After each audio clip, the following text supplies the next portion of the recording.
Sorti de Sciences Po sur les coups de 18h, Théo est originaire du nord de la France. Pour ses études à Rennes, il n'a pas pris une chambre en ville, il n'en avait pas les moyens. Le soir, en fait, je loge pas sur Rennes, mais sur Béton, c'est environ 10 km, et je fais le logement intergénérationnel, c'est-à-dire que j'habite chez une personne âgée.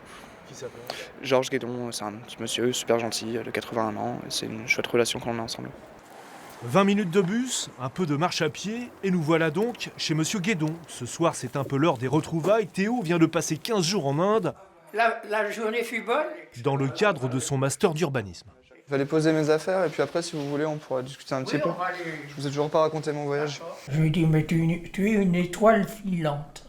Alors ça le fait rire, et puis on prend quand même son temps pour dire quelques mots sur l'essentiel de la journée. C'était très important. Il y a quelques années, dans sa vaste maison, Monsieur Guédon s'est retrouvé tout seul. Ses enfants ne l'ont pas oublié, mais un jour, il s'est dit que louer une chambre à un étudiant qui ne roulait pas sur l'or serait une belle idée. Un peu de solidarité contre un peu de compagnie, un peu de lien social.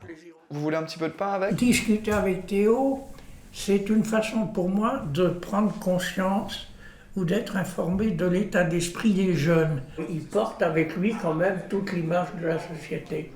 Alors ça c'est intéressant parce que ça me permet de ne pas m'enfermer. C'est important. Je m'efforce de ne pas être un vieux grincheux qui dit dans le temps c'était comme ci, dans le temps c'était comme ça. C'est de la compta, il faut peut-être un petit... Ça me permet de prendre plus le temps, de me poser, enfin de réfléchir un peu, prendre du recul parfois sur les choses, et justement de profiter de l'expérience de M. Guédon. C'est une personne âgée qui a ses habitudes, qui sont celles qu'elles sont, et moi ça m'oblige aussi à adapter un petit peu mon rythme, et ça me fait du bien, ça me permet de redescendre en pression. Ici, on ne partage pas pour autant le bol de soupe tous les soirs. Théo a son indépendance, sa chambre, sa kitchenette. Le loyer est moins élevé qu'en ville, comptez 200 €. Et le calme, propice à la concentration, Monsieur Guédon ne fait pas de bruit. Tu peux pas faire la fête, ici ? Non, c'est la petite contrainte, on va dire, mais forcément, enfin, je vais pas ramener tous mes copains, faire la java chez M. Guédon, il a 89 ans, ça paraîtrait un peu compliqué. Par contre, si c'est organiser un petit repas, un midi ou quelque chose comme ça, inviter quelques amis, je pense qu'il serait très ouvert. Théo donne aussi un coup de main quand il faut, l'ordinateur, le poêle à bois, etc. Au final, chacun y trouve son compte. On est pas mal. Après une première année de cohabitation, ils ont re-signé pour une saison supplémentaire. Bonne soirée.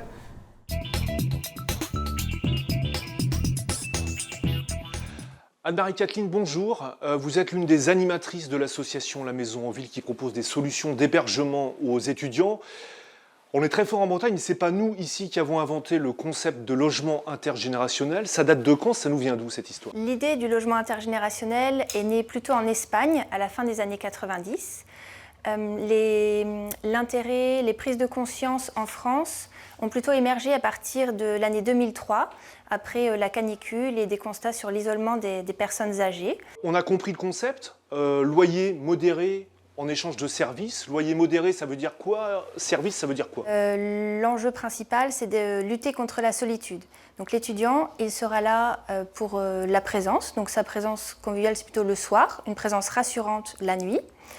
Et puis, il va échanger des petits services de la vie quotidienne. Ça peut être une course ponctuelle, ça peut être un petit appui sur les nouvelles technologies, utiliser la tablette, ça peut être aider à ouvrir un bocal de confiture parce que c'est difficile ou porter quelque chose de lourd. Comment vous définissez vos binômes? Comment vous choisissez votre junior et votre senior? Comment vous les associez? Il y a des entretiens d'embauche, des job dating, des speed dating, comment ça marche? On va se baser sur leur goût, les affinités de l'un, de l'autre, leur personnalité pour faire des propositions. On proposera à l'étudiant et au logeur de se rencontrer. L'étudiant ira rencontrer chez lui le logeur, ils vont faire connaissance, puis ils prendront un délai de réflexion nécessaire avant de se décider pour signer ou non ensemble la convention d'hébergement. Vous avez combien de binômes aujourd'hui? Aujourd'hui, on dénombre une 60aine de binômes sur l'ensemble du département d'Ille-et-Vilaine. Et qui est demandeur? Vous avez plutôt des seniors qui demandent, plutôt des étudiants? En ce moment, ce serait la majorité des étudiants qui sont plus demandeurs et on pourrait manquer de logeurs. Donc vous cherchez les seniors, c'est ça? Plutôt.